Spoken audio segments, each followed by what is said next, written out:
comezamos, entón, e obviamente dándolle as grazas a Estela por facer o esforzo de vir ata aquí, por pasar esta xornada con nós, e, bueno, tamén a todas vos, porque, como ves, pois, obviamente había moitas ganas e ilusión de compartir tarde contigo, e, bueno, darlle as grazas tamén, pois, ao Bello Cárcere, a Cultura e Lugo, porque sempre nos deixan este espazo, no que, bueno, hoxe agardamos que non sexa unha vez máis unha conversa a dúas voces, senón que todas participemos, que sexa un espazo no que vos sintades seguras para compartir e falar do que nos preste. Grazas a ti por convidarme, grazas a vos por estar aquí, que é unha maravilla.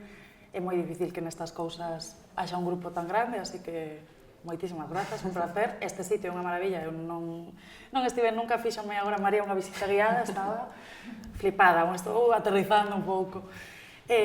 Sentidevos seguros de falar, en confianza. Eu sei que cando vai un autor...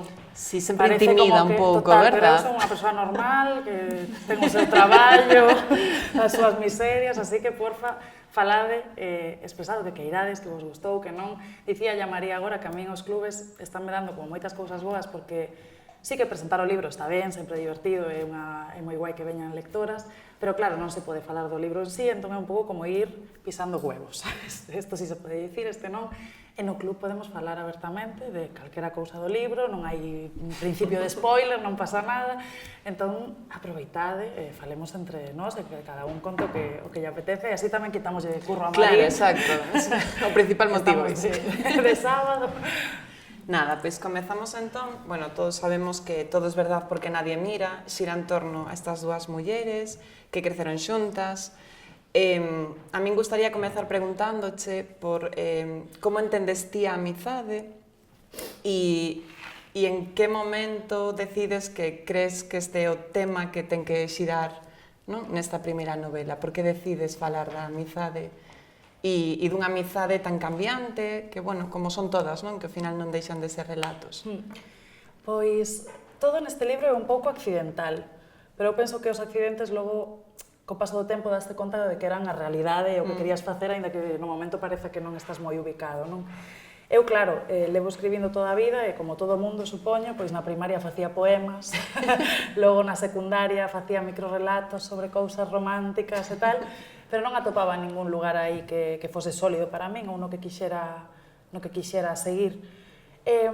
Xa na adultez, porque eu este libro comecei a escribilo fai bastante tempo, no 2016, isto que tamén é unha historia accidental e larga, dime conta de que falta todo un léxico para a amizade, non? Temos un léxico moi marcado para a familia, para as relaciones familiares, e temos sobre todo un léxico moi marcado para a parella, non? Dúas persoas son parella aberta, o que sexa, monogamia, non? Sí. Temos como conceptos moi sólidos, pero na amizade non. Eu falaba outro día con Raquel Congosto, esta autora de Amiga Mía, un libro que saiu en Blackie Books, que é un libro sobre unha ruptura amistosa, non?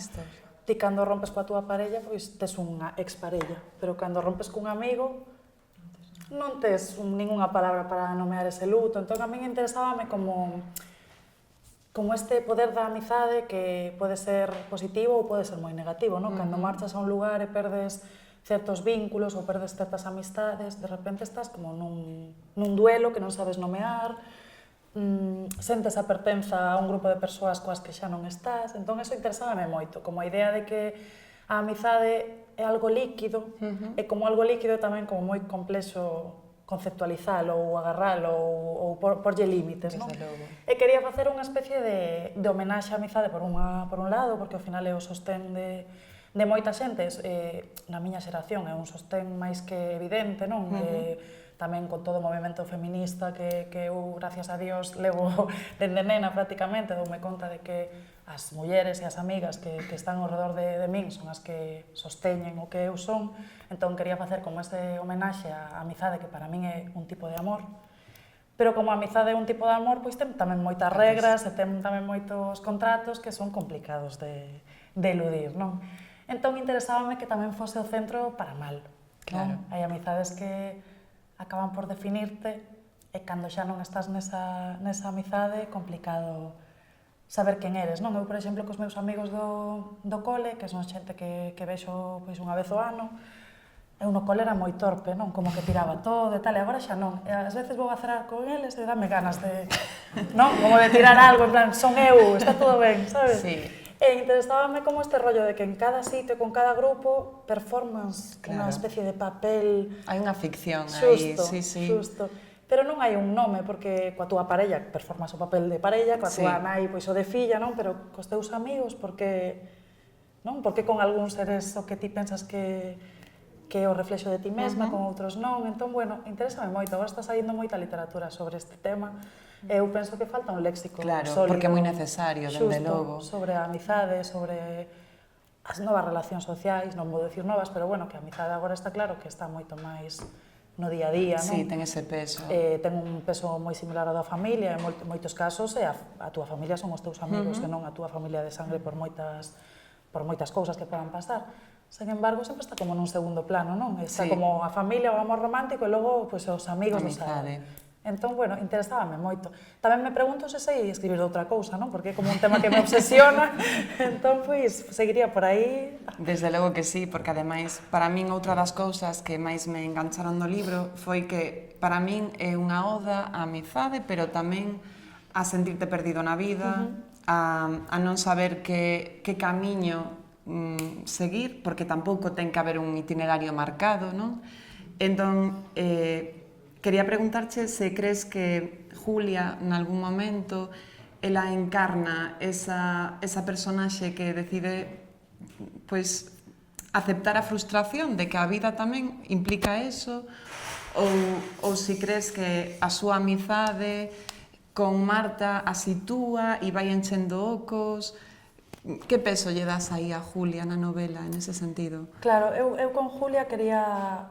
É dicir, é interesante porque cando eu comecei a escribir a novela, eu non tiña 30 anos, tiña como 25 ou así. Supernova, Entón, para min era como unha novela do futuro. Superalentador o futuro, sabes?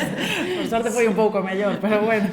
Para min era como unha proxección do que pasaría, no senso de que, claro, eu nací no 92, eu veño duns pais que son as primeiras dúas persoas que foron á universidade da familia, non? Un pouco como el gran sueño americano.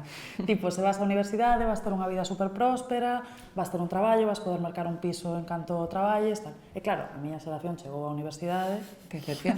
E non sucedeu absolutamente nada disso, non? Claro. Entón, eu penso que aínda que eu non vou romantizar a vida nin dos meus pais, nin dos meus avós, porque pareceme que eu tive moitas máis oportunidades en dereitos, moito máis importantes, sí que laboralmente e profesionalmente, pois foi un bluff total. Entón, eu penso que a miña xeración está moi marcada un pouco por esta desorientación, porque, claro, eu nací no 92, ano das Olimpiadas, a bonanza total do país, e claro, tes de repente 18 anos, vas á universidade, ves que hai pois, centos e centos e centos de titulados como a ti, que non hai traballo, ves dunha crise tamén, que na infancia, bueno, pois non parecía que fose a suceder. Na primeira adultez, que ademais é un momento tamén moi performático, non? Como falábamos antes, o primeiro traballo, ser becario nun lugar que estás ali como un pitiño fora da granxa, sabes? Sí. Pensando, pero que hai que facer aquí? Que isto? Que é un fax? Sabes? Que pasa? É como un momento de moita desorientación, porque o que estaba marcado para ti, en tanto social, en tanto profesional, en tanto familiar, non pode ser real, porque non tes os cartos para facelo, porque non hai a estructura logística e profesional para facelo, porque non hai un posto para ti. Entón, para min, esta volta de Julia na novela simbolizaba o que perdeu, pero entre moitas comillas, porque ela ten a oportunidade de voltar. Seguramente non teña un futuro profesional alentador, claro. Pero no momento no que comeza a novela non ten ningún futuro personal nin profesional alentador, non? Entón, gustábame tamén isto de que o lugar onde naciches, se viviches pois, a infancia e a adolescencia nese lugar, sempre vai ser como unha casa para ti, pode que pola túa familia, pode que polos teus amigos, pode que non ten por que ser só a túa casa familiar, senón ese ambiente axúdate un pouco a anclar a terra o que é importante e o que non. Entón, gustábame que ela fose unha persoa precaria, como é moita xente da miña xeración, efectivamente, como a todas nós, pero que polo menos tivera un reducto no que volvera a la mesma, non? Ela tamén está como performando que lle vai ben, sí. Pero non é verdade. Seguramente en Barcelona, onde vivo, en Madrid ou nesta ciudad grande, tamén este performando que que deixou un sitio onde el iba todo fenomenal e non. Claro. Pero é un pouco como facerse adulto, non? Eu ás veces estou, pois non sei, na cola do banco e digo, non, que fago aquí? Que pasa? Que é isto? Sabes? Este rollo que eu penso que non vai coa madurez. Ás veces penso que temos dentro certos rituais e certas ideas do éxito e certas inercias que incorporamos, sin máis, claro. Que son como unha cousa absurda, non? A mí outro día eu son autónoma, chegoume como unha carta de pago, tes que pagar 200 euros tal. E ti vas ao banco e pagas os 200 euros e non sabes moi ben quen chos pide, por qué, non? E eu digo, bueno, esta é a vida adulta, non é o que hai que facer, pagar. Sí. E tampouco nos cuestionamos nada deso, e parece que se non che foi tan ben, se non tes un bon traballo, parece que eres unha persoa pois ou inmadura, ou que está desorientada, perdida, non? E claro, Julia non está está mal dos nervios, como se di. Pero que é un canto tamén a iso, non? A estar perdida e a que de temos poder o dereito, tarde, exacto, a sentirnos frustradas ou perdidas ou simplemente probar e errar, non? Sen máis, claro que sí. Sí, é que o éxito final é unha cousa moi relativa. Claro. Eu cando lía, non, decía, pois moitas veces a min Marta tirábame para atrás, non? Porque obviamente supoño que tamén está feito a propósito, pero esa idea de persoa funcional adulta con parella que tal rechinábame, non? Entón, ao final a novela non deixa de ser un canto tamén a toda esa frustración e a toda esa xeración que estamos buscando o noso lugar, claro que sí. Sí, non, e ademais tiña que facer dous persoaxes que tivesen a mesma infancia, a mesma educación e que tirasen polos dous camiños, polo camiño normativo, non? De quedar no sitio no que naciches, junto a túa familia, ter un traballo que che permita X cousas de clase media, ter familia, estar establecido, non? Ou sentar cabeza, ou que a mí me parece unha vida estupenda, pero parece ás veces tamén que non ambicionar é como o que se nos pide que fagamos, non? Como seguir aí nun sendeiro recto de tes que ter unha casa, unha parella, fillos, un traballo e non sair dai, non? Sí, sí. Entón, claro, a min gustábame que Julia fose un persoaxe con máis capacidade crítica, pero ás veces esa capacidade crítica leva a desbardallar un pouco, non? Tamén é unha persoa que pensa que todo o mundo está na súa contra, de alguma maneira, non? Pero, bueno, quen non se sentiu así algunha vez, non? De dicir, pois eu collen un camiño que igual non era o que estipulaba a sociedade ou o que gustase aos meus pais. E claro, cando as cousas non van como ti pensabas, pois de repente pensas que todo o mundo está defraudado contigo, ou que todo o mundo pensa que eres unha fracasada, ou que todo o mundo pensa que tes moito éxito, entón tes que performar, non? Falábamos antes, por exemplo, da idea de publicar un libro. A mí moita xente ven e dime, publicaste un libro, eres rica, como... Sí, en que realidade vive. Claro, entón falo como desta performance adulta, como sí. Maravilloso todo, claro. Pero ás veces o mundo é un pouco así, como o éxito é unha cousa super relativa. Sí. Eso gustábame, xunto coa amizade así oscura, son os meus temas totales na literatura, sí. A min tamén me gustou moito, creo que teño aquí apuntado, si na páxina 39 hai a descripción dese momento en que nas adolescentes se maquillan e se visten para salir por vez primeira e que acaban feitas uns esperpentos, non? Sí. E creo que casi todas as mulleres seguro que nos recoñecemos nese vestirnos por primeira vez para sair buscando a mirada dos outros e cosificándonos tamén nós. Entón, gustaríame preguntarche por bueno, si tes esperanzas de que isto vaya cambiando, si crees que nos estamos, bueno, que seguimos hipersexualizando as nenas, que perspectivas tes? Eu, claro, eu non son nin pedagoga, nin docente, nin nada, pero meu pai é mestre de quinto de primaria, vai a xubilar por o ano, así que leva moitos anos, sí. Eu gustame moito falar con el, sempre lle pregunto cal é o papel da literatura todavía nas aulas e como... Bueno, que pasa nunha clase de quinto de primaria de agora, non? Sí. E tamén pregúntolle moito polas nenas, que é outro dos meus grandes temas. Eu quería escribir sobre nenas, porque pareceme que a cousa máis, non sei, máis oscura, máis salvaxe, máis máxica, máis todo do mundo, non? E a súa visión non é alentadora. Tamén ás veces falo con Carmen e, bueno, claro, as redes sociais. Eu penso en ser nena agora e, guau, porque antes eu tiña super pop, que saía unha ao mes e aí veía Britney Spears divina, delgadísima, pero bueno, era unha, sabes? Agora penso que o bombardeo ten que ser moi heavy. Vai de solucionar, eu non o sei. Eu penso que agora estamos nun momento no que a brecha é moi grande, non? Bueno, pero como acción-reacción, como sempre, ven unha gran ola feminista, un gran movimento social de igualdade, pois vai suceder causa-efecto, vai suceder o contrario.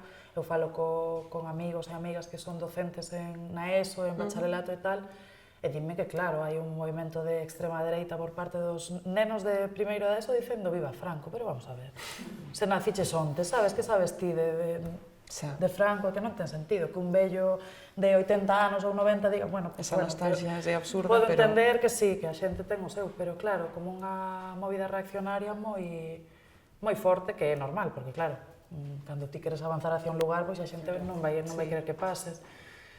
Pero a min, bueno, méteme medo, claro, eu vexo tamén nas redes nenas tan pequenas, tan sexualizadas. Eu penso en como vestía eu con 12 anos e como visten agora as rapazas e alucino, é que... Claro, aparte, eu penso que este afán de ser adulto antes de tempo é de sempre, non é de agora, non? E que aí o retratas perfecto, non? Xusto, ti cando eres unha nena que eres, bueno, pois coller os tacos da túa nai, pintarte, ou sair, ou beber, ou que sexa. Eso é como unha cousa natural de pensar de neno que ser adulto é guai e logo de adulto darte conta de que non. Pois eso é a vida, non? Que nunca estamos conformes co que temos. Pero claro, eu penso que agora o acceso a todo é moito máis sinxelo e ademais que os nenos saben moito máis de internet que nós, é moito máis de buscar o que sexa. Control parental, que sí. O sea, pues claro. Entón, bueno, eu non son nai, non teño nin idea da realidade, pero bueno, falando con nais, pois contame que a cousa está complicada. É desalentadora, verdade? Porque... Si, é desalentador, pero logo tamén me pareceu super fermoso ese outro fragmento do libro no que Julia imagina todo o que lle vai contar a Martina e todo o que lle quere transmitir, e tamén pareceme un canto precioso porque de novo volve ser unha amiga que está pensando na filla da súa amiga e está pensando nesa futura muller. E aínda así creo que está dándolle moitísima importancia a ese apego e a ese cuidado colectivo. Entón Julia parece que se sinte por unha banda, pois a min impúxoseme vivir desta forma e eu revoluciono e vou sentirme perdida e vou coidar os demais. Entón tes aí un pouco ese balance, non? A pesar de... A ver, claro, tamén hai certa luz e certa esperanza. Cando ti eres nena e queres performar adultez e maquillarte e tal, obviamente hai algo moi perverso que é o ollo masculino de para quen estás facendo eso, pero tamén hai algo moi inocente de xogo e de utilizar as mans para pintarte ou de coller roupa que non é túa porque mola máis que a túa, non? Hai como todo isto. Entón, claro, eu penso que eso é maravilloso. Eu penso, pois, cando era nova e tiña como unha especie de caixón cheo de retais de tela, de cousas boas de plumas, tal, e collíamos o meu irmán, que era pequeno, e lle poñamos vestidos, tal, non sei que, claro, e todo eso era un xogo que non era para ninguén, non era para ningún ollo, nin era para... É lúdico, sen máis. Totalmente, entón, claro, eso é divertidísimo, eu pensar, pois, na filla ou no fillo dunha amiga miña e poder compartir esa inocencia con el e poder tamén como protexelo de que esa inocencia sea súa, pois é increíble, claro, logo está o mundo que está aí fora que non se pode deter, pero eso pasa para todo, sí. E logo, nesa mesma liña, tamén o falas nun fragmento que tamén compartín en redes, na páxina, bueno, o fragmento das flores, non? Que é fermoso, verdade? Compartimos todos esa impresión, porque, bueno, as flores non deixan de ser ese elemento simbólico do que é acompañar, do que coidar, e do que é xerar comunidade, non? Entón, consigues nun fragmento moi breve, pois, falar con moita fermosura de algo super importante. Para min, ese fragmento é o que resume a novela. Non sei se estades de acordo tamén, porque ademais deixa como un moi bo sabor de boca. Gústame moito que sexa, ademais é o fragmento que escolleu a editorial para... na Contra. Bueno, o fragmento do texto que estaba en promo. Eu, cando digo isto, a xente decepcionase moito, pero non hai nada da novela que sexa verdade, todo é potencial de ser verdade, porque, bueno, eu non inventei nada, pero a min non me pasou nada desto en específico. Logo a xente como non... Sí, claro, todo... O da regla, sí. Todo podería ter pasado, pero non... Cosas gotitas. Pero non pasou. Pero faime como especial ilusión e tamén penso que é unha... Bueno, que mostra que as cousas que se escriben dende a verdade teñen máis peso, porque ese fragmento era un texto que eu lle escribira a miña avoa. Eu teño tatuada aquí unha man con flores que a man da miña avoa, Que chulada. porque a miña avoa non sabía ler, e non sabía escribir tampouco, pero eu de pequena era moi moi putilla. Entón, pedía ao meu pai que me lera un conto, eu aprendía o de memoria, entón iba a miña avoa e lle facía así, todo es verdad, porque ela flipaba, eu non sabía ler, tiña 2 anos ou 3, ela flipaba, entón dixo ya todo o mundo, a nena sabe ler, a nena sabe ler, a nena sabe ler, entón eu estaba aí aprendendo todo e tal, e todas as veciñas da aldea da miña avoa pensaban que eu lía, flipaban, la niña prodigio, sabes, eu non tiña nin idea de ler nin nada. Aprendín así como varias palabras de escribir, abuela, Estela, tal, entón claro, facía performance e toda a peña flipaba, como sabe esta nena ler e tal. A miña avoa encargábase era costureira, pero encargábase na miña aldea de levar flores de mortos, entón tiña estas típicas espumiñas verdes que se echaban de agua e tal. A mí fascinábame como todo o proceso, non, de cortar flores, levar flores e tal. E claro, a miña avoa, como moitas das nosas avoas, era como un ser que estaba aí e que todos acudíamos para as necesidades varias que tiñamos, non? E para todo o que queríamos pedir estaba boa, pero logo estaba relegada, pois, obviamente, a un lugar secundario, porque estaba ou cociñando, ou coidando, ou facendo a teima das flores, ou tal. Entón, cando eu estudiei filoloxía e tal, ela tiña un papeliño no que anotou filoloxía, para que cando lle preguntaran, poidera, claro, tipo isto. Entón, para ela a filoloxía era como de ser poeta, non? Como de ir ali a facer poemas e tal, e non entendía. Un día pediume que lle escribira algunha cousa, e escribí o texto das flores. Jo, pois, que E fermosura, logo dixen, bueno, como eu isto non o teño nin en redes, nin nada, ven a conto, obviamente, co libro, pois idei o tema do ramo de rosas para poder, bueno, do ramo de flores que leva Julia ao hospital para poder metelo o texto. E agora é moi guai porque todo o mundo... É que é unha pasada. Se o sei, publicou antes, que leva guardado eso desde 2010 ou así na casa. Sí, ese sí que é o motivo real da miña vida que está aí metido. Pois ahora que xa sabemos esa historia, contanos un poquinho por que do título, como acabou aquí. Esta é outra cousa tamén, outro accidente. A novela, claro, eu comecei a novela no 2016, que eu vivía en Barcelona e non tiña moito diñeiro, igual que Julia. Eu son unha gran diarista, eu teño diarios da miña vida, de todos os días da miña vida, dende fai 20 anos ou máis. Todas as mañás eu desperto, escribo diario, obligatoriamente, caiga quen caiga, este nunha tenda de campaña ou o que sexa. Agora levo no móvil, porque, bueno, a miña nai xa cando vivía na casa dixo, stop, isto non pode estar pasando todas estas libretas aquí. Utilizo unha aplicación que se chama Day One, non vou a comisión, pero está moi ben, que podes ter no móvil e no ordenador, en todos os dispositivos que queiras, e podes adxuntar fotos e tal, está moi ben, grabacións de voz e tal. Está moi guai, merece moita pena. Entón, claro, que pasa cos diarios? Para mí son un exercicio moi bo porque eu abro un ollo e fago diario do día anterior, entón xa comezo o día como rodando no tema de escribir, que tamén me vale polo meu traballo, porque o meu traballo é corregir, escribir e editar. Pero nos diarios, polo xeral, a non ser que teñas delirios de grandeza, escribes en primeira persoa, non? Entón, claro, eu teño moito músculo en escribir en primeira persoa e tamén, por iso, fixen o personaxe principal en primeira persoa e que xogar barrendo para casa tamén, pero non teño tanto músculo escribindo en terceira persoa. Entón, no 2016, decidín facer como deberes, comezar a facer como unha especie de saga de relatos ou cousiñas breves en terceira persoa, entón ideei este grupo de 5 rapazas, comecei a tomarme super en serio e fixen 3 relatos, logo tamén me tomei moi en serio e dixe, xa estou cansada, non fago máis. E esos relatos foron os que recuperei para o texto. Entón, nese momento, agora fío co do título, parece que me estou indo polas ramas, pero non.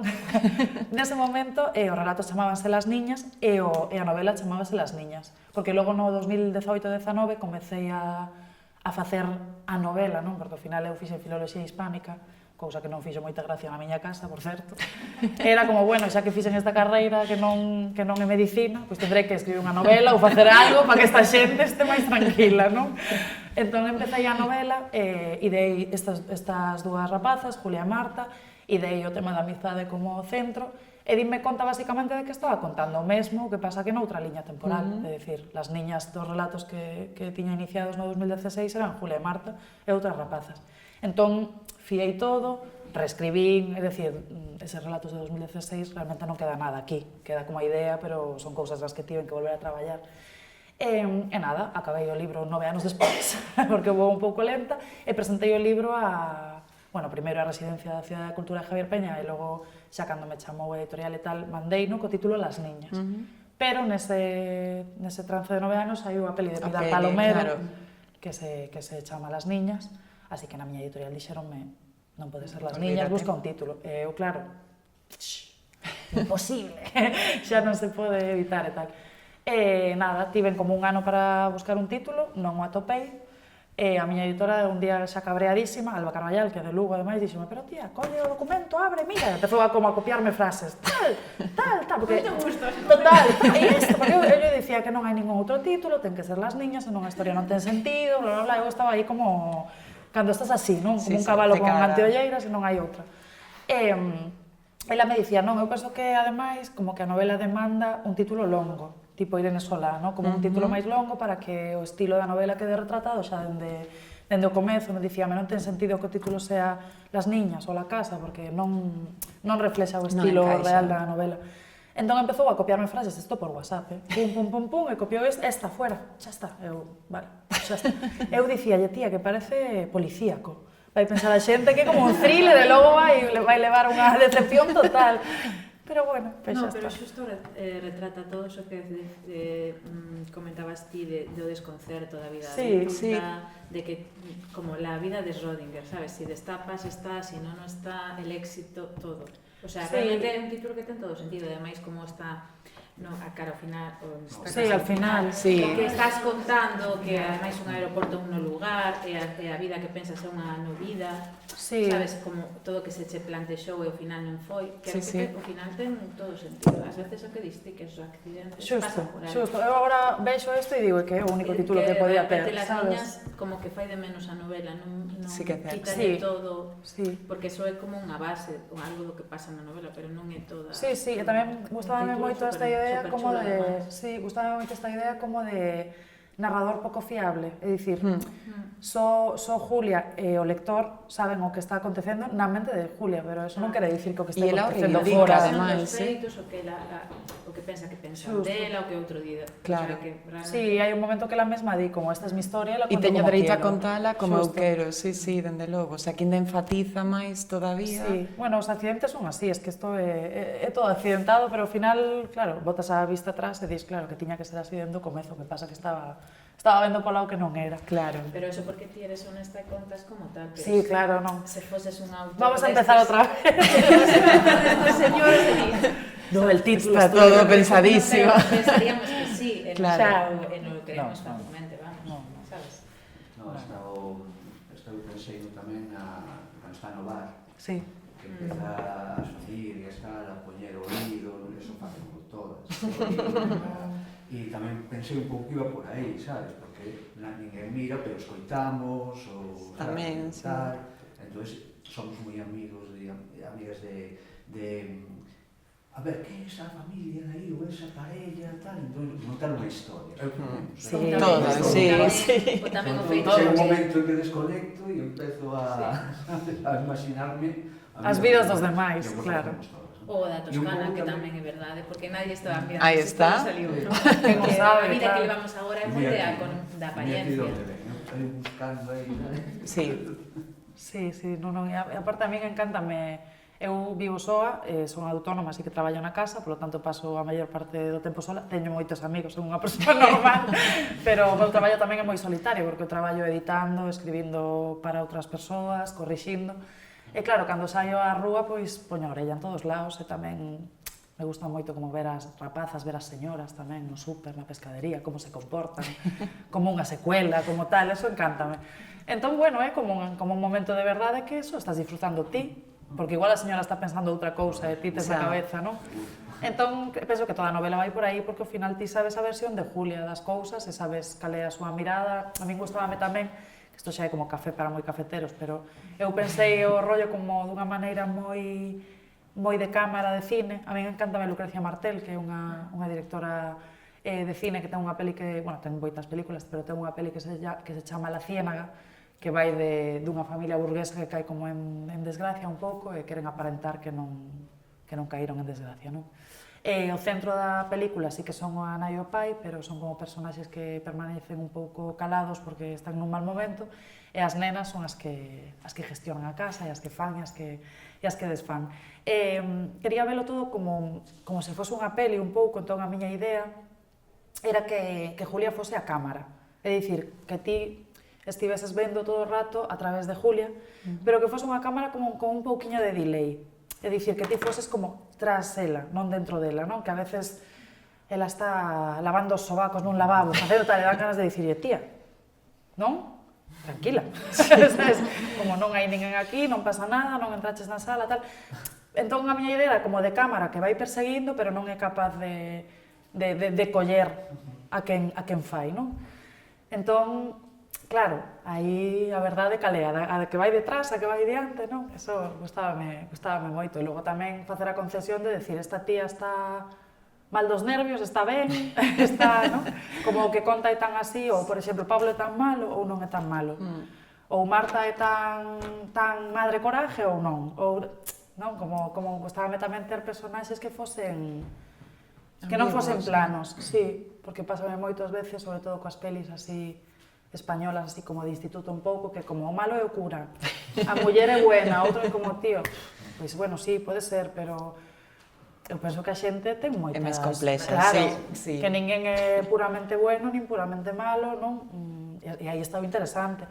E tamén que os teus amigos non son puramente nin bons nin malos, non? Eso tamén está ben, como pois todos temos amigos da alma e hai algunha cousa que nos crispa profundamente deses amigos e está ben así. E que todo se reinterpreta tamén, de novo, as lecturas que todo ten, sí. E tamén que cando ti pensas que hai algo que tes que crispa a outra persoa e intentas non facelo e falo peor, non? Como eso tamén me interesaba, porque Julia pensa que a xente está crispada porque ela non consigue un éxito X, e a xente está crispada porque non vai ali a velos, simplemente, non? Ela entón está performando un papel que nadie demanda, o cual é super absurdo. Para min a culpa é moi importante. Total, total. É un tema moi importante, tanto na xeración, o que ti dis, non? Que como unha xeración que tiña unhas expectativas, todo tan fácil de cara, non? E que despois non se conseguira nada e non se entregue aos pais, porque ademais vemos por lo menos, a maioría vimos de pais e nais que se esforzaron moitísimo para que nos estudiáramos, para que fósemos libres, para que non tivésemos que traballar mentras que estudiábamos, tal, non? E despois, claro, non faz nada concreto material con iso, non tes un premio, non tes un supersoldo, non estás no CSIC aí descubrindo a cura para o cancro, era como en plan, Dios, todo o que fixeron. Para eles eso non é, porque se ti yo preguntas a teus pais, eles o que queren que sexas feliz. Xa está, sí. Pero ti estás pensando, buah, que lles digo, non consegui nada, pero é a túa culpa, porque ti tamén os biches toda a vida. Traballar, sen vacacións, tal, aforrando para mercarche cousas a ti, para que ti teñas todo material escolar e ninguén che diga no cole que che falta non sei que. Porque además tamén se ve aí, na túa novela, eso está super chulo, todo o tema de les voy a poner As Carballo, ¿no? Ahora non me acordo, sí, pero en plan, se vexan que teño aquí para darles boa merenda, que isto de marca, que non marcarán casa, es porque era verdad, porque é verdad que sí que vimos de unhas familias que che queren dar o mellor porque teñen ese complexo de inferioridade. Claro. Entonces, normal que a nosa xeración sinta culpa e ademais que se sinta fracasada, pero realmente estamos todos dentro pensando que os demais pensan unha cousa de nós que non é tal. E que os demais lles van mellor que a nós tamén. Claro, de feito, o que parece que os amigos de Xulio que pensan en mira, está flipada, que lo tiene todo y piensa que nosotros somos una mierda. Sí, y al revés, la inversa, mira claro. Estos, mira el ingeniero y la mamá, que lo saben todo, el otro por saber hasta sabe, bueno, hacer puentes, claro, porque es ingeniero. Entonces, claro, sí que está moi guai ese rollo de como estamos todos enrocados, que todo como perdemos o tempo como se a vida fose unha partida de xadrez, en realidad podíamos estar xogando parchís porque é azar puro todo, sabes?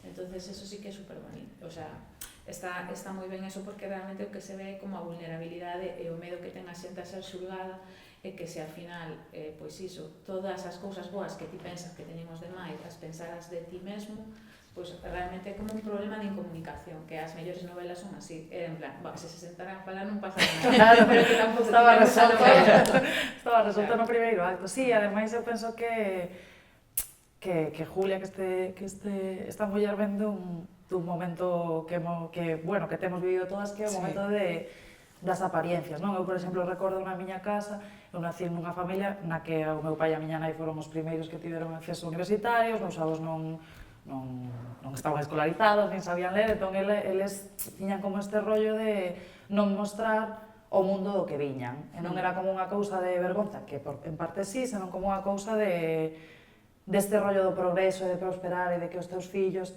van a ter unha vida mellor e tal, pero claro, ese mundo era como un pouco de portas para fora. Eu recordo toda a vida de abrir unha alacena, e na alacena había leis, non sei que outra cousa de marca, tomates solís, como 4 cosas que eso non se comía na casa. Eso era para cando viña a túa amiga, para que a túa amiga lle dixera a súa nai, comín patatas leis na casa da Estela, e como na casa da Estela non se comen patatas leis na vida, sabes? Entón ese rollo de...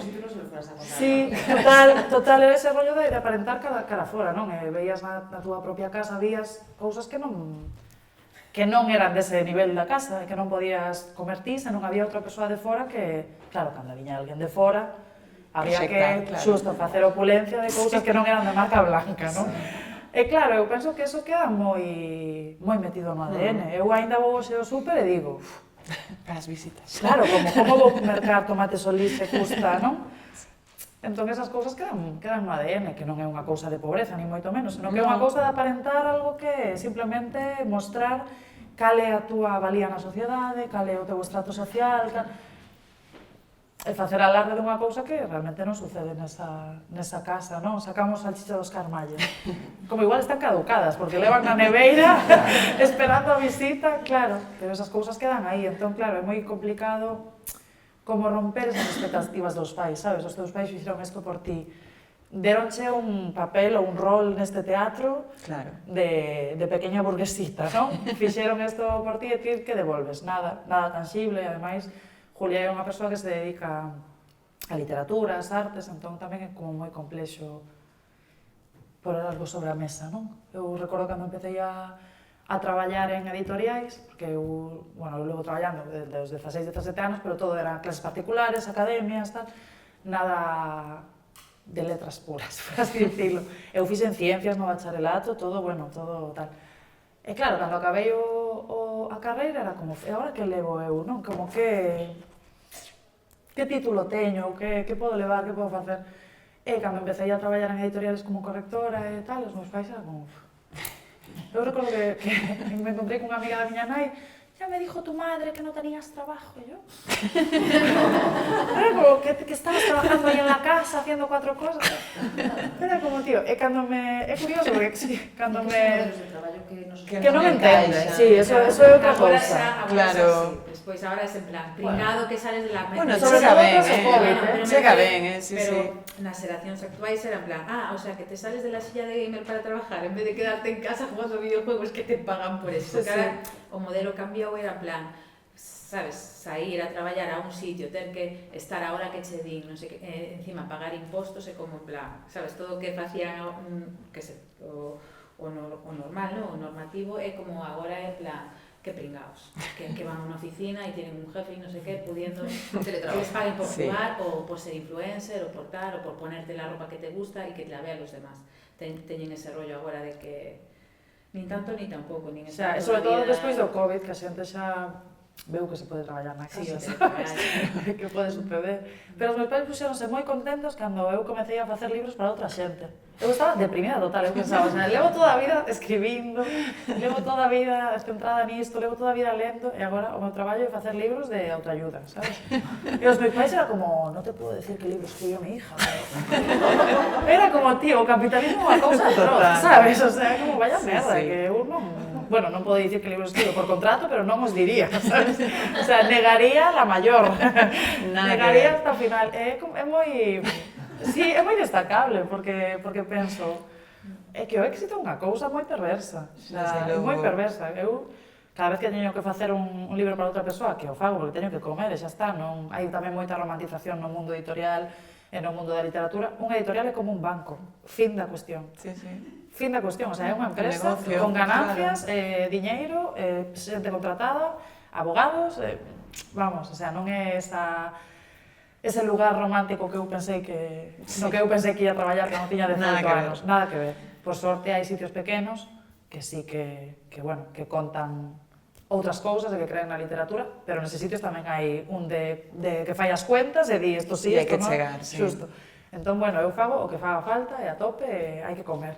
Pero claro, eu cando comecei a facer libros para outras persoas estaba moi frustrada e tamén o sistema editorial é algo que me frustra moito e que me xera moitos sentimentos encontrados, o que penso que ao final é alimentar un monstro no que eu non comulgo, pero bueno, o capitalismo tampouco que vaya a explicar eu nada. Sen embargo, para a miña familia era como, wow, sabes? É unha fonte de ingresos permanente. Claro, é como unha cousa de éxito, ahora sí, non? Porque escribiu este libro famoso de Planeta, sabes? É como... Bueno, claro, o éxito é unha cousa relativísima, porque pode irse mellor no traballo, obviamente, ascendín no traballo cando comecei a escribir para outra xente, porque cobras moito máis que corrixindo, como é obvio, porque o texto teu, polo que sexa, pero non me sentí máis realizada, ni máis, todo o contrario, pensaba que vaya merda, sabes? Por algo no que eu creo, a miña pasión, por algo no que eu penso a todas horas, todo o día, de unha maneira casi obsesiva e que leva obsesionándome desde a infancia, a favor dunha empresa que quere facer diñeiro. Concordas con Julia, con que a escritura é algo de soidade e tamén de obsesión, porque a tope con iso, non? Antes dicía que eu non son Julia, eu penso que o que sí que son desta novela é como a relación coa escritura. A mí obsesioname moito a linguaxe desde moi pequena. Eu tive a sorte de nacer nunha casa onde o meu pai é mestre de primaria e os meus pais, ademais, cando eu nacín, tiñan cada un 2 traballos, así que casi non estaban na casa. Eu falaba moito, para que calara a boca, dábame moitos libros todo o día. O meu pai traía libros, lee isto, que é chulísimo, e eu estaba todo o día lendo. E eu, como un dos primeiros recordos que teño da miña vida, que debeu ser, pois non sei, en primeiro de primaria ou incluso en infantil, era cando comezabas a aprender as vocais. Había un libro que eu penso que xa non se debe utilizar, porque era unha cousa macarrónica, que se chamaba El reino de las vocales. ¿Sí? Mira, qué maravilla, que era como aí era princesiña, ou... Bueno, Letrilandia. Pois eu recordo iso con unha nitidez absoluta. Sí. Que choraba todo o día, claro. Claro, que aprendías a facer o trazo, non? Como a escrita manual. E claro, a mí cando me ensinaron eso, dixen, isto es unha magia. Fascinante. Xulo, eu recordo como un superpoder total, entón, claro, intereseime moito como... Tamén penso que era como o xogo de facer o trazo, pois comezas a escribir o teu nome primeiro, non? E sabes as letras do teu nome, non sabes nada máis, pero comprendes que vai por aí a cousa. Entón, recordo que o meu pai trouxerame como uns alfabetos completos del reino de las vocales, pero estaban as consonantes tamén, por ali pululando. Eu pasaba o día facendo a man, a mí ademais encanta escribir a man, me levo moitas libretas a man. Comezou a obsesionarme moito, e xa cando aprendín a escribir, o meu pai facíame como unha especie de exercicios que era, dábame unha palabra e eu tiña que dibuixar o que fora, un carrito, e facer un relato completo, non? E tengo como mogollón de libretas absolutamente delirantes e surrealistas sobre coches que voan, unha nena que ten un coelliño pequeno, como moitos personaxes e tal. Guionista Netflix. Total. E obsesionábame moito non só como escribir a historia, senón como as palabras en sí. Como eu pasaba moito tempo só e tal, como que me obsesionaba moito a sonoridade das palabras. Eu sinto que cando escribo, as palabras teñen, isto como un pouco tamén café para moi cafeteros, pero bueno, estamos en familia. Como que as palabras teñen como un peso moi tangible, como unha sonoridade moi tangible, unha textura moi tangible. Eu escribo moi lento, porque edito moi lento tamén. Leo todo en alto bastantes veces, e ás veces desperto en medio da noite, en plan, puxa en verde, e non é verde, é blanco. É unha cuestión de estado total, e teño que levantarme, corrigir e tal. Pero é como que ten unha especie de armonía, non sei como explicarlo, sí, como unha sinestesia. Isto é SMR. Total, como que todo ten un color, ten un ritmo definido, tamén, por eso o sistema de puntuación que utilizo non é de todo ortodoxo, porque ainda consegui usar, porque o meu traballo, non? Tamén me gustaba que Julia tivese algo como de nena, un pouco de dicir, pois, traballo desto, pero as normas non son para min, non?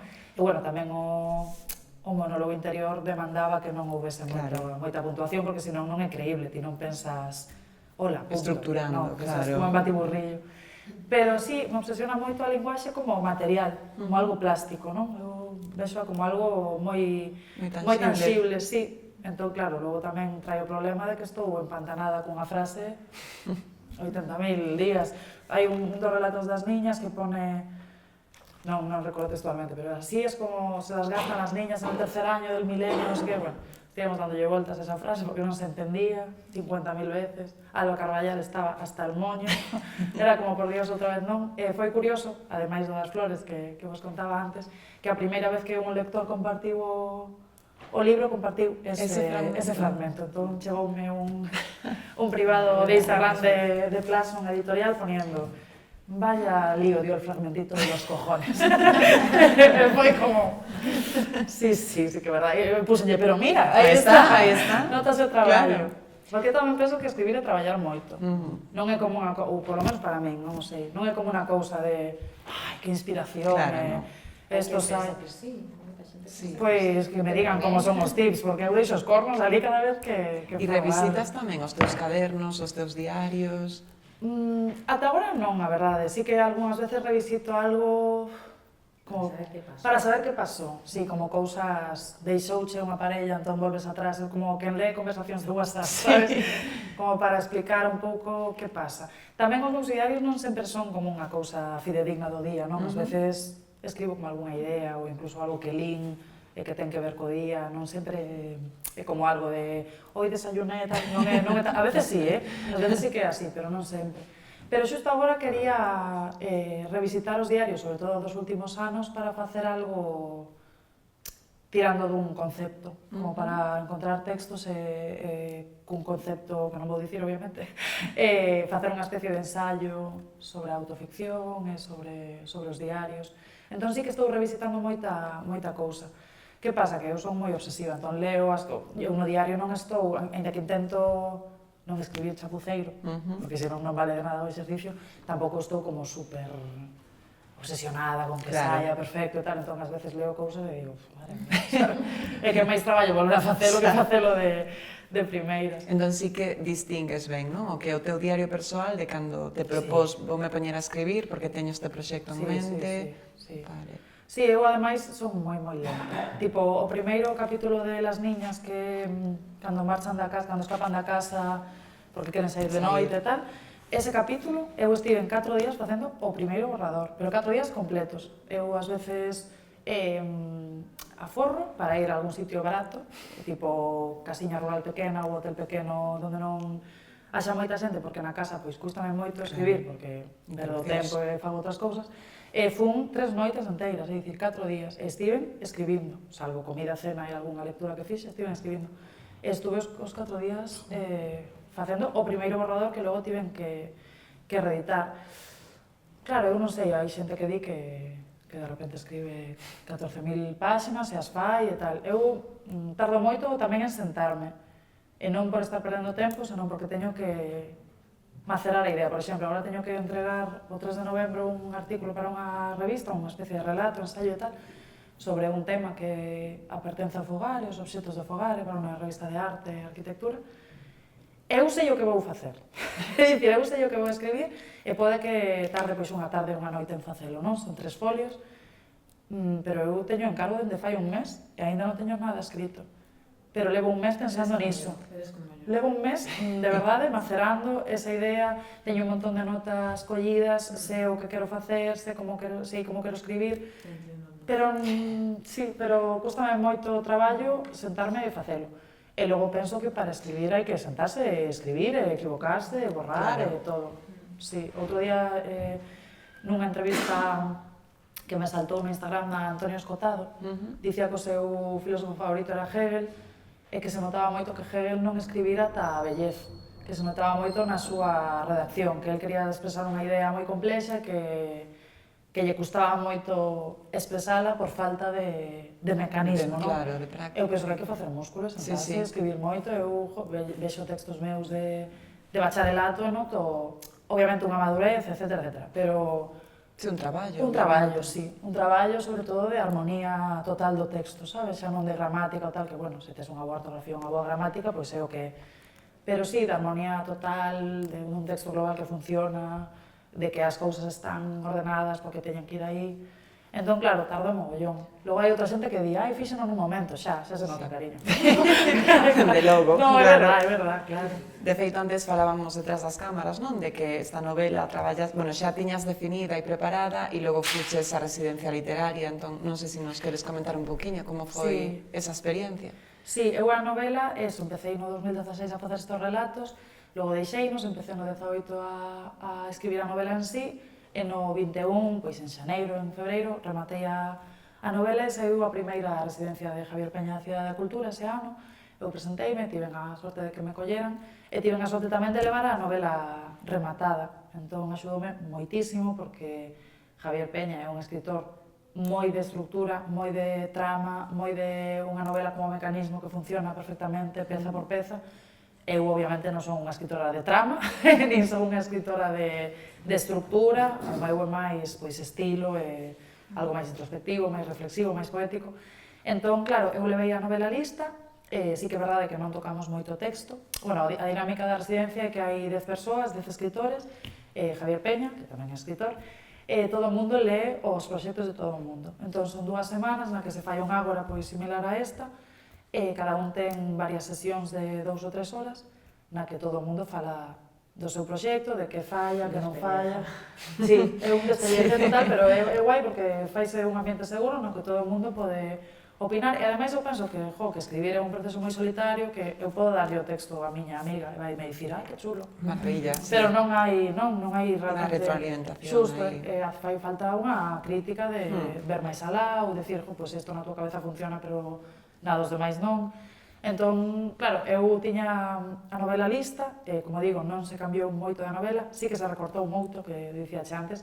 Aquí había capítulos da avoa, do avó, había unha saga familiar completa que xa máis verá a luz, que había como 6 ou 7 capítulos máis de las niñas. Chegaban ata os avós o bar no que ela comía, o sea, bueno, era como unha estrutura desplegable, un tríptico total. Todo eso se recortou, está ben, porque ademais daste conta de que non funciona para moita xente que escribe. Non era como unha persoa opina, non, era como todo o mundo opina que isto non funciona. Entón, claro, cando volves e relés, dis, claro que non funciona, que pinta isto aquí, sabes? Non estamos indo a un lugar que dá igual, que está despistando o lector, que é unha lectura pesada, porque ao final o meu estilo é pesado, é como para levarte a bisaboa, a paterna, tal, dá igual, sabes? Céntrate un pouco máis. Entón, recortamos bastante e logo foi máis ben un exercicio de ordenar os capítulos. A liña do hospital estaba clara, porque é unha liña temporal normal do día, pero o xogo estaba cos outros capítulos con os de las niñas. Eu, ademais, quería como que o pasado explicase os personaxes no presente, os personaxes secundarios, non? Julia e Marta sí que os coñecemos, pero sobre todo o resto de amigos, quería que ti coñeceses eses amigos como nenos, para logo non ser capaz de xuzgalos como adultos, non? Porque é máis divertido un adolescente nunha discoteca que fai o parvo que unha persoa adulta que fai o parvo, non? Entón, claro, a miña dúbida era como incluílos e, sobre todo, onde meter o primeiro, porque eu comezaba a metelos moito máis atrás, entón, bueno, perdía un pouco de fuelle a cousa, porque cando comezaban os capítulos das niñas eran moitos e moi seguidos. Entón, imprimimos todo, fixemos como capítulo, con cores, a ver como organizamos, aí como un organigrama tamén na pizarra e tal, e marchei da residencia coa novela acabada, recortada e ordenada, o sea que... Maravilla. E con opinión de 10 persoas e con Javier Peña como padrino, que bueno, nunca está de máis, vaya.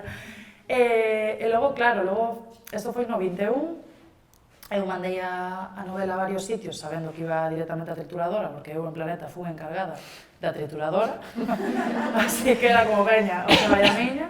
Eu en Planeta hubo uns meses que tiña que descanutillar, guardar os plásticos e nun sótano ali, vamos, faltaba alguén tocando os bombos, sabes, outra. Entón mandei así a bastantes sitios, non... Pois, bueno, meus apelidos son Gómez. É dicir, non había por onde tirar, non axudaba moito. E nada, mandeina como no 21 e no 22, e no 23 dixen, xa está, hasta aquí. En diciembre do 23 chamoume Alba Carballal, porque lle pediu o meu teléfono a Javier Peña, porque sabía que eu tiña unha novela e tal, pediu-ma, eu mandeilla, eu non a coñecía de nada, dixen, bueno, toda pa ela, o sea, isto xa non vai a ninguna parte, e ás 2 meses así, díxome que tiña unha cousa que contarme, que era unha cousa un pouco macarrónica, que a ver que me parecía e tal, e fixemos unha videochamada e contoume da editorial sen nada tangible, porque non había nada, bueno, contoume que títulos tiña xa en carteira, que cousas había asinadas, pero, bueno, era todo no aire. Pero, isto contaba yo a María fora de cámaras, convenceume a idea de que díxome que ela máis Alberto Almayer, que é o director de Libros del Cao, que é unha editorial de ensayo, que seguro que coñecedes, que puxeran cada un certa cantidad de diñeiro para que o proxecto fora adiante. Eu pensei, se o diñeiro seu, os interesados en que isto vai haber son eles, sabes? Eu tamén, pero bueno, que é o seu diñeiro que están apostando en serio por alguén que non é ninguén, porque eu non teño nin seguidores en redes, nin nada. Entón dixen, bueno, vale. Nese momento brotei totalmente, porque foi o momento no que ela me dixo tes hasta setembro, isto foi en decembro e xaneiro do 23, pois tes hasta setembro do 24, que é cando empeza a editorial a rodar, para revisar o manuscrito se queres cambiar algo. Claro, entón eu abrí o manuscrito no 24, no 24, 3 anos despois, e dixen pánico. Chamei a Alba e lle dixen, non quero publicalo, non, na calla, isto le pasa a todo o mundo e tal e cual. Entón, fixen cambios outra vez. Que vivo a facer, se hai un vera máis cambios. Sí. Sí, aparte do título e todo o que envolve a novela en sí, e todo o rollo de sinopsis, buscar frases de padriños, todo eso, que é máis traballo da editorial, a sinopsis da editorial, ou a decisión do fragmento das flores, todo eso é editorial, consensuada, pero editorial. Pero, sí, fixen moitísimos cambios. Na parte do hospital, os diálogos eran exentos como na parte de las niñas. Non me funcionaban ben, porque había moi poucos, porque ademais os diálogos a mí pareceme como máis complicado de que sexa fluido, natural, difícil, é moi complicado. Entón, era como que me partía, claro, eu non lera a novela en alto ata que ia ser publicada, entón cando a lín en alto e a metín en programas destes de voz, que a leen en alto con un tono horroroso, pero a leen... El tono de la IA. Claro, o tono de loquendo desde antiguo. Pois claro, era como unha ruptura moi grande do pensamento dela ao diálogo, sabes? Era como unha pausa, de repente, hola, pois non tiña sentido no monólogo interior, entón tiven que insertar todos os diálogos, cousa que parece sinxela, pero que non é, porque tens que mencionar quen fala, sin que se note que estás mencionando quen, sabes? Entón é como, Marta dice xa, pero se ti estás pensando non pensas Marta dice. Non? Entón, eso custoume mogollón, estive igual 2 meses para insertar moi pouquiños diálogos, porque non había moitos. E logo, claro, no final atopeime co problema maior, que é a conversación a 3 por teléfono, que estaba en diálogo con liñas, sobre todo co problema de como marcar o silencio nesa conversación, que ao final optei polos puntos suspensivos e optei aí por un diálogo con intros, porque aí sí que é unha corrente de conciencia, pero sí que hai outras persoas falando explícitamente. Entón, eso sí que se me complicou. E ese, ademais, é o único diálogo onde as persoas falan explícitamente sen que Julia tamice o que din, non? Sen que Julia diga, Marta dijo que non sei cuánto, non. Aí fala a xente. Entón, con ese capítulo, botei igual 2 semanas ou así para solucionalo e para que se entendese aquí fala o pai, aquí fala a nai, tive que meter moita man aí. E nos relatos de las niñas sí que non cambiei casi nada, sí que estaba, bueno, máis ou menos igual. O tema das citas, que hai 3 ao principio e 3 no medio que fan de espello, tamén estaba. Non, foi máis nos diálogos da parte do hospital. E levoume moitísimo tempo, porque para mí os diálogos son complicadísimos. Faime moita gracia que claro, tamén naturalizamos como ler diálogos que son moi pouco fluidos e estamos acostumados. Xusto, estamos acostumados a que eso funcione. Facíame moita gracia cando saiu a serie de Reina Roja, de Gómez Jurado, que a xente dicía, que malos son os diálogos, e era como... A ver... Son os del libro! Centrémonos, sí. Pero estamos moi acostumados, eu penso que como, bueno, pues como cando vas ao teatro e aceptas, non? Que eso que está pasando non é real, pero ti te metes ao cine, pero estamos moi acostumados como a ler diálogos de... Non, atópanse dous amigos, hola, que tal? Bien, e tú sabes como, tío, isto non sucede máis que no Messenger e que non... Entón, claro, o lelo en alto daste conta de que hai cousas que non suceden na vida real. A min flipame, por exemplo, Almodóvar nestas pelis antiguas, tipo Hable con ella ou Volver e tal, que consigue facer diálogos. Sí, pues yo las veo como las nuevas. No, pero bueno, as novas... Bueno, as novas son a Dolor e Gloria, non? As que saíron para... Pero para mí Volver es como super nueva. Me vale calquera. Creo que hay que hacer por 15 aquí. Para mí todo lo que pasó como hace 15 años es de hoy.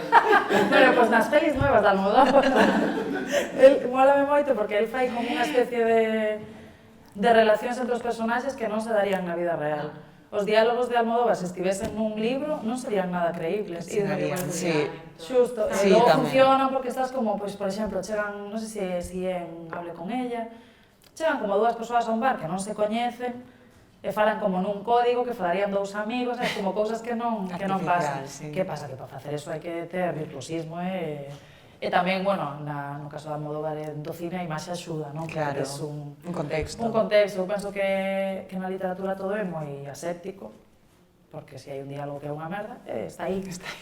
E aparte, o texto é o que falla o ambiente, non? O texto non pode fallar. Entón aí sí que houve un dilema total, un día chamei a Javi Peña para que xa chegase a Vigo a axudarme a insertar diálogos. Eu dicía, isto funciona? E me decía, Estela, non se entiende. Dios mío. Sí, así que eso foi moito curro. E logo tamén que, bueno, a min dame moita vergonza as cosas que escribo, a min dame moita vergonza cando leo libros. Sí. Sí, non é falsa modestia, porque eu creo no libro e o defendería coa miña alma, o sea, isto é un traballo que eu vou defender sempre. Pero, claro, sí, dá... Eu non entendi o estilo narrativo ata agora. Agora entendi. Moitísimo. Como é que nos sorprendeu do libro? É un estilo moi peculiar. E agora entendo por qué. É dicir, esa obsesión ao teu traballo, o de corrigir, ti sabes como son os diálogos, entonces, digo, claro. Isto sorprende un montón. Claro. Que guai, non? Claro, o libro pasou por correcciones ortotipográficas que o que eu fago, eu estaba encantada de que pasase, porque todo o mundo ten falta de ortografía, incluída unha persoa que corrixe, e dicir, hai que ver con varios ollos. Eu pensaba, madre mía, agora vanme poñer as comas no sitio, non pode ser, eu estaba obsesionada. Non, pasou por xente super profesional, estivo moi ben, pero estivemos peleando por unha coma 3 ou 4 días. Non puede ir! Estela, fai falta un vocativo, da igual! E dicíame como, pero tío, si están todos os vocativos, ese non, porque non te hago? Dixo Malo Carballal, solo lo entiendes tú, o sea, para ya, pero poned la coma. Asumimos, venga. Sí. Eu, a verdade que disfrutei moito, Sí. Carai, onde? Todo, sí. Vaya tiborre, ya lo siento. Que pensei que non chegaba, porque cando empecé a leerlo tamén, porque es o libro e esto... Non hai descanso, non? Porque te atrapa... Porque tiene un ritmo. Sí, precisas saber. Espírico como tú. Eu defender, porque iba a preguntar canto tempo te levou, porque eu digo, flipo, os que non son capaz de escribirlo na vida, e tal. E sí, me parecieron partes cortes que hai, os feedback estos de las niñas, vamos. Tamén é algo que vai cortando a historia, que pode estar, sabes, refresca, digamos, a lectura, con eso a mí. E, fíxate, foi un libro que non, a verdade, non te coñecía, Pero tú te decís, non daba un peixo. E, sin embargo, empecé a leerlo así escépticamente. Bueno, pero está moi ben. Pues me atrapou moito. Moitas grazas. E me gustou. Moitas grazas. E a última charla que a Nai, que me Espera, o sea, es lo que da la somos así, sesión. como pai. Identificar a veces aí. Eu tamén, como pai. Eu tamén. A miña nai estaba contentísima porque me di. Qué bien quedó. Dis cousas, bueno, non tes vergüenza ninguna, pero a que tenga razón é a nai. Como así, mamá. Yo ya lo sabía. Eu a dormir por la época de no hacía 31 anos, entonces entonces todas esas vivencias que me recordaron esa época tantísimo y me identifiqué muchísimo también. ¿Pero vienes a casa, cariño? Y si ya tengo preparada.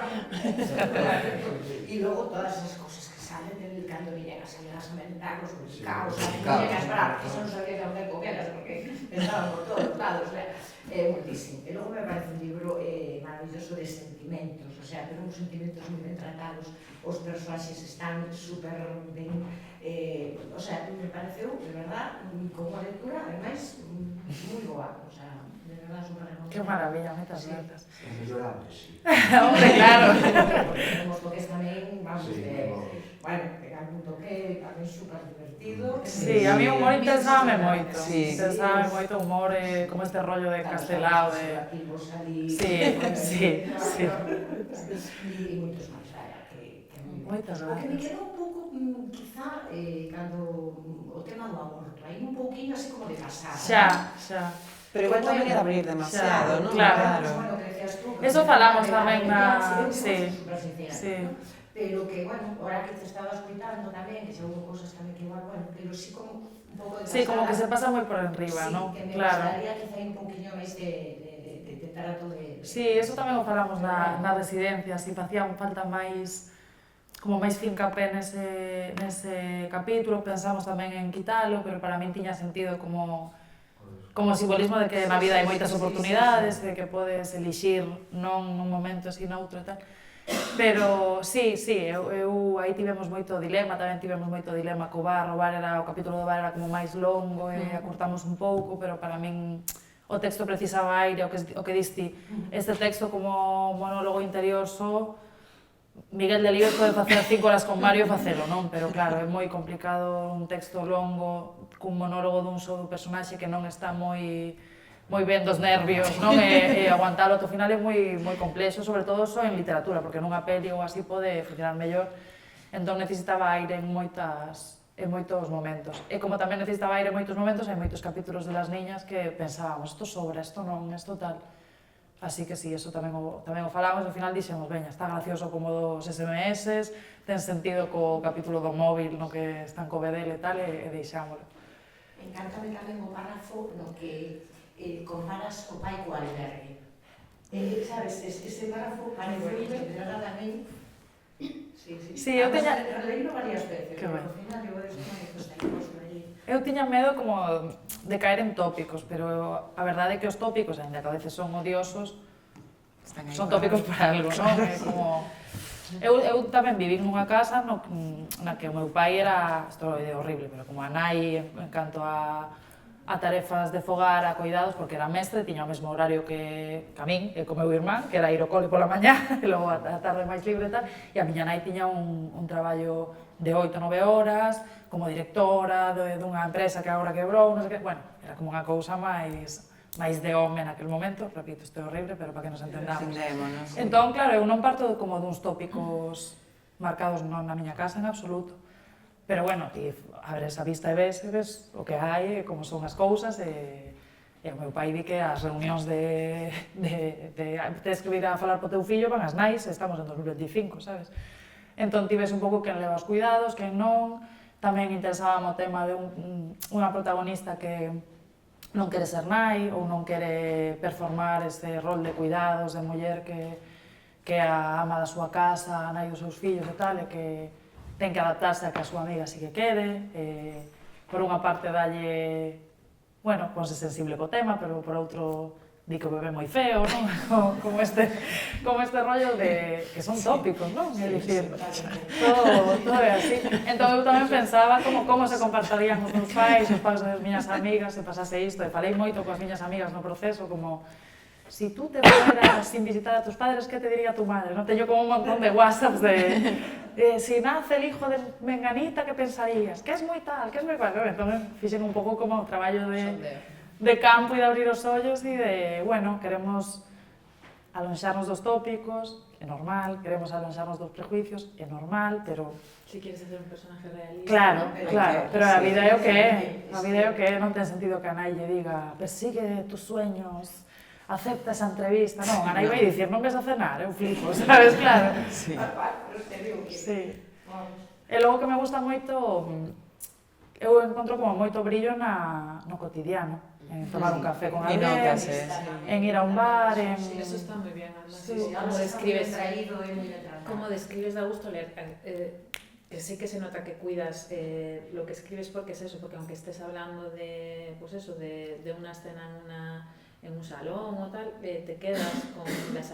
Bueno, es que se ve que en la vida también eres muy detallista y que te gusta, pues, eso, las esculturas, la estética en general, ¿sabes? Todo lo que es el arte. Entonces la novela es plastiquísima. Y lo que tú dices, que la novela pesa, porque es que muchas veces lees novelas, que yo lo digo, este es el típico libro que subrayo más como futura escritora, en plan, esto me gustaría escribirlo así y tal, que no como, porque muchas veces hay libros que subrayo pues a veces reflexiones sobre temas que me interesan, y otras veces subrayo más sobre, wow, esto está súper bien escrito, me gustaría escribirlo así, con este ritmo, o qué bien suena, por ejemplo, esta frase, ¿sabes? Y es el típico libro que subrayo más como eso, como futuro proyecto. O como, ¿sabes? Como el rollo de eso, como subrayado literario, puramente literario, y no pues reflexiones o cosas temáticas. Y hay veces que lees una novela que sí que a veces a veces hablando con Javier, que le da mucha importancia a la trama, y a mí la trama me da igual, ¿sabes? O sea, a mí lo que me gusta es disfrutar de lo que estoy leyendo. Entonces es verdad que es que no es un guión, una novela no es un guión, entonces la trama para mí no es tan importante. Y a veces hay libros con tramas e ideas muy buenas, pero que terminó y no subraya nada, y eso para mí es mala señal, es en plan, nada me gustó como estaba escrito, o sea, idea muy buena, pero es que lo puede escribir, pues eso, un niño en el cole, ¿sabes? Que es pues los libros de Planeta, es decir, el éxito relativo. Puedes ganar. Cortamos, nadie dijo esto. Puedes ganar el Planeta y tener muchos millones de euros, pero... Bueno, xente, encántame que estemos neste momento, pero vamos ter que ir cortando. Vamos a poder seguir na conversa, se queredésemos tomar algo e continuamos. Sí. Sempre escribes en castelán? Esa é outra cousa, eu comecei o libro en galego, pero eu non, na miña casa falase castelán, porque claro, menuda vergüenza hablar en gallego, todos os meus avós falan en galego, por suposto. E comecei o libro en galego, pero claro, as limitacións, ainda que obviamente sei falar galego normativo total e corrixo en galego e tal, podo redactar en galego, é dicir, podo facer un libro de Planeta en galego. Eso é moi de Vigo, o que acabas de decir. É verdade, podo... En Lugo original, o sea, a miña familia de Lugo, por eso estou xa quita. Pero nacen en Vigo, e meus pais con nos falaban en castelán. Sí. E eu non sei escribir en galego coa, sabes, coa seguridade, que é un pouco que... Claro, eu, para escribir, é dicir, eu non son unha escritora de trama, nin teño ideas de policía, nin algo que funcione sen que o estilo este presente. Entón, claro, se a novela perde o estilo, non hai nada. Reina Roja xa hai unha. Dicíame o meu pai que está enganchado a Goodreads, eu non entro xa máis, nin quero saber o que pon ali, esta aplicación como de puntuar os libros e tal. Dicíame, hai unha que pone que non pasa nada en la novela, pasan muchísimas cosas. Eu lle dicía, papá, que non pasa nada, é verdad, hai que asumir, é está, exacto, a cotidianidade.